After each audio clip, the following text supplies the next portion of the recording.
Annamalai and வந்த பிறகு அந்த வாக்குகள் அதிகரிக்குது அப்படிங்கிற ஒரு பார்வை வைக்கப்பட்டு நயனார் நாகேந்திரன் வந்த பிறகு அவருடைய அப்ரோச் வேற மாதிரி இருக்குன்னு சொல்றாங்க. ஸோ ஓவராலா இந்த சேஞ்சஸ்க்கு அப்புறம் அந்த வாக்கு சதவீதத்தில் ஏதாவது பிரச்சனை இதுக்கு முன் இதுக்கு பின் அப்படி சொன்னீங்கன்னா நான் நிச்சயமாக அண்ணாமலைக்கு முன் அண்ணாமலைக்கு பின் நான் சொல்ல மாட்டேன். ஏன்னா தமிழிசை சவுந்தரராஜனுக்கு முன் தமிழிசை சவுந்தரராஜனுக்கு பின் அப்படிதான் நான் சொல்வேன். நான் சொல்ல முடியாது. 3 வருடம் இருந்தாரு. எப்போ வந்தாரு? அரசியலுக்கு எப்போ வந்தாரு?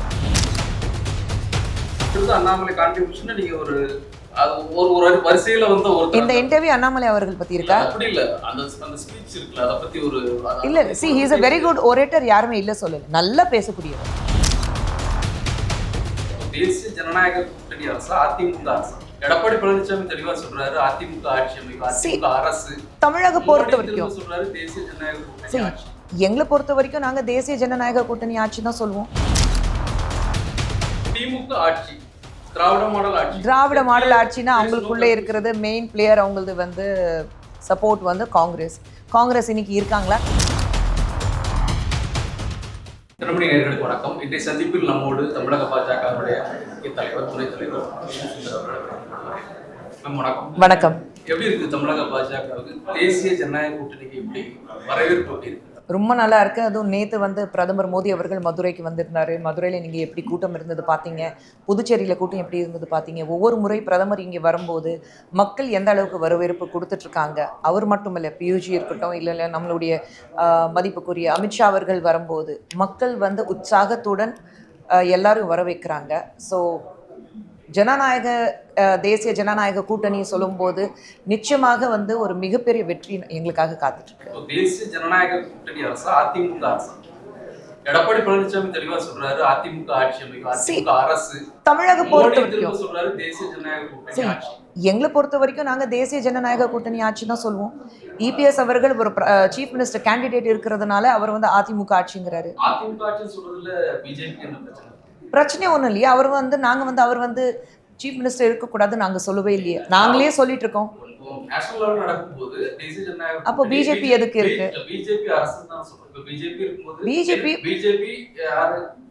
பிஜேபி ஆட்சியில இருக்கு பிரதமர் மோடி. ஆமாங்க. அது அங்கே நார்த் ஏரியாலே நீங்க வெஸ்டர்ன் இல்லை நார்தர்ன் ஏரியா போகும்போது அங்க மெயின் பிளேயர் யாரு? தமிழ்நாட்டுல மெயின் பிளேயர் இபிஎஸ் அவர்கள் தான். நாங்க இல்ல சொல்லவே இல்லையே. எங்களை பொறுத்த வரைக்கும் அது ஜனநாயக கூட்டணி தானே இருக்கு. ஆமா, மூக்கு இப்படி பிடிச்சாலும் சுத்தி பிடிச்சாலும் பிடிக்க போறது மூக்கு தான். அதுக்கு ஏன் இவ்வளவு பிரச்சனைகள்? எங்களை பொறுத்த வரைக்கும் நாங்க தேசிய ஜனநாயக கூட்டணி சொல்றோம். இபிஎஸ் அவர்கள் அதிமுக ஆட்சிங்கிறாரு. ரெண்டுமே ஒண்ணுதான் எங்களுக்கு. தெளிவா இருக்கிறாங்க. திமுக பொறுத்தளவுல திமுக ஆட்சி அமைக்க போகுது, திமுக மீண்டும் ஆட்சிக்கு வர போயிருது. எங்க கூட்டணியில அது மதசார்பற்ற கூட்டணி எங்களவங்களா இருக்கிறாங்க. பட் பார்ட்டி திமுக ஆட்சி திராவிட மாடல் ஆட்சினா அவங்களுக்குள்ளே இருக்கிறது மெயின் பிளேயர் அவங்களது சப்போர்ட் காங்கிரஸ் இன்னைக்கு இருக்காங்களா நாளைக்கு இல்லையானா நமக்கு கொஞ்சம் நேரத்தில் தெரிய வந்துடும். அது அவங்களுக்கே அதில் நம்பிக்கை கிடையாது. காங்கிரஸ் மேலே சுத்தமாக நம்பிக்கை கிடையாது. அதனால தான் எல்லாரும் இருக்கிறது யார் யார் கூட்டணியில் வராங்களோ வந்துடுங்கன்னு சொல்கிறாங்க.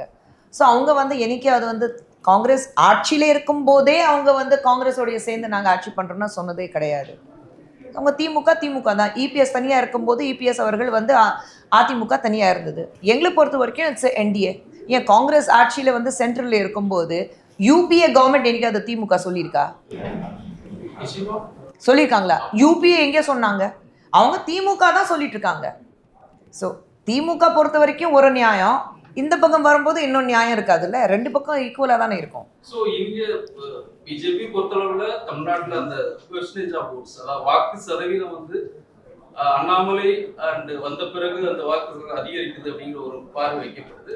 நயனார் நாகேந்திரன் வந்த பிறகு அவருடைய அப்ரோச் வேற மாதிரி இருக்கு அப்படின்னு சொல்றாங்க. ஸோ ஓவராலா இந்த சேஞ்சஸ்க்கு அப்புறம் அந்த வாக்கு சதவீதத்தில் ஏதாவது பிரச்சனை வரும்?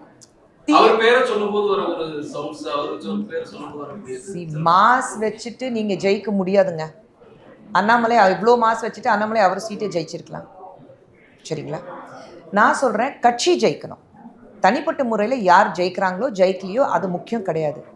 கட்சி ஜெயிக்கணும், அதுதான் ரொம்ப முக்கியம்.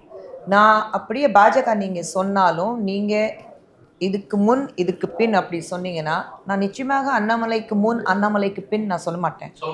சொல்ல மாட்டேன்.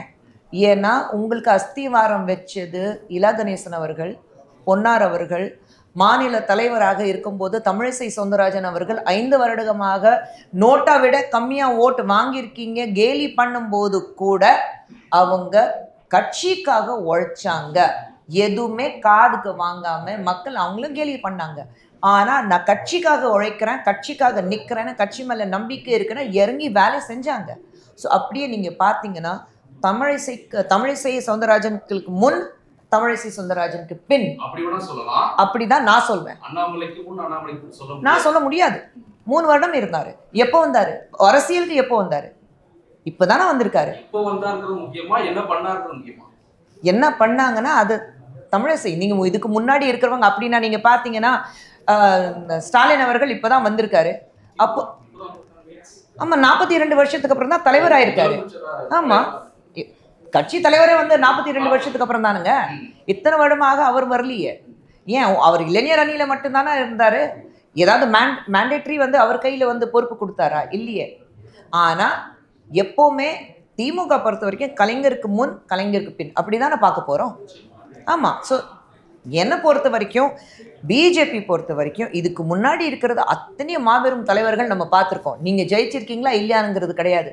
ஆனா அஸ்திவாரம் வச்சது யாரு அப்படி நான் பார்க்கும்போது நான் நிச்சயமாக வந்து இலா கணேசன் அவர்கள், எச் ராஜா அவர்கள், தமிழிசை சவுந்தரராஜன் அவர்கள், நீங்கள் வந்து பொன்னார் சங்கர் அவர்கள், சிபிஆர் அவர்கள், இவங்க எல்லாரும் இத்தனை வருடங்களும் ஒரு 25 வானதி அவர்கள் 25 வருஷமா 30 வருஷமா கட்சிக்காக தமிழகத்தில் இருந்து கட்சி பாஜக ஒன்று இருக்க கூட தெரியாது யாருக்கும். ஆனால் இருந்தாலும் கட்சிக்காக உழைச்சவங்க. ஸோ நான் அவங்கள தான் நான் அந்த அஸ்திவாரம் வச்சது யாருன்னா அவங்கள மட்டும்தான் நான் வந்து சொல்வேனே தவிர இன்னைக்கு நயனார் அவர்கள் இருக்கிறாரு. எல்லா தலைவர்களுக்கும் அவங்கவுங்க பாணியில் வேலை செய்வாங்க. அண்ணாமலைகர் அவளுடைய பாணி வேற மாதிரி இருந்தது. இவர் வந்து ஒரு சீசன் பாலிட்டிஷியன். நயனார் அவர்கள் வந்து சீசன் பாலிட்டிஷியன். ஸோ அவருடைய அப்ரோச் வேற மாதிரி இருக்கு. அவ்வளவுதான். இந்த இன்டர்வியூ அண்ணாமலை அவர்கள் பத்தி இருக்கா? இல்ல, see he is a very good orator. யாருமே இல்ல சொல்லல. நல்லா பேசக்கூடியவர். அவருக்கு வந்து ஐபிஎஸ் ஆஃபீஸர் இருக்கிறதுனால எங்க நிறுத்தணும், எவ்வளவு பேசணும் அது எல்லாமே அவருக்கு தெரியும். மீட்டர் தெரியும், லா தெரியும். ஸோ அது வந்து ஒரு டெஃபினட்டா you have to hand it over to him.